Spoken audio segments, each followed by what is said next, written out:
বিসমিল্লাহির রহমানির রহিম। আসসালামু আলাইকুম। আজকে আমি কি রান্না করছি সেটা আপনাদের মাঝে আমি শেয়ার করব। আমি প্রথমে সামুদ্রিক মাছ রান্না করেছি। এটা হচ্ছে মানে কে কী নামে চিনে জানি না, এটা আমরা মাইঠা মাছ বলি, কক্সবাজারের মানুষ। হ্যাঁ, এটা আমি টমেটো দিয়ে ভুনা ভুনা করব।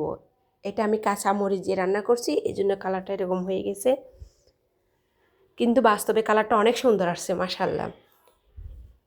আমি এখন টমেটো দিয়ে বেশি করে টমেটো দিয়ে দিব। এই হচ্ছে, আমি ঝোলও অ্যাড করে দিয়েছি। এখন আমি ঢাকনা দিয়ে ওতলানোর জন্য অপেক্ষা করব।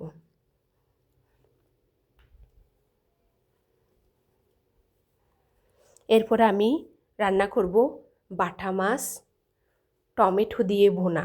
এটা আমি ভাজবো না, ডিরেক্ট কাঁচা রান্না করে ফেলবো। এদিকে আমার মাছটা হয়ে আসছে, আমি বেশি করে ধনিয়া পাতা দিয়ে নামিয়ে নেব।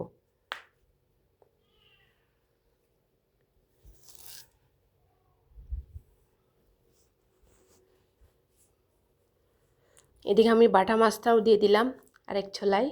আমি মাছগুলা দিয়ে দিছি, এখন উল্টে পাল্টে দিব। উল্টে পাল্টে দেওয়ার পরে আমি বেশি করে টমেটো অ্যাড করব। অ্যাড করার পরে একটু ঝোল অ্যাড করে আমি ঢাকনা দিয়ে দিব। আমি বেশি ঝোল দিব না, সামান্য করে দিব। এবার আমি ঢাকনা দিয়ে দিব, উতলানোর জন্য অপেক্ষা করব। উতলানো হয়ে আসলে আমি বেশি করে ধনিয়া পাতা দিয়ে নামিয়ে নেব। এদিকে আমার মাছ রান্নাটা অলরেডি শেষ। এই যে ওয়াও, কালারটা সেই আসছে মাশাআল্লাহ। আমি বেশি করে ধনিয়া পাতা দিয়ে দিছি। এরপর আমি রান্না করব শক্ত মুরগি মাটির নিচের আলু দিয়ে। আল্লাহ হাফেজ।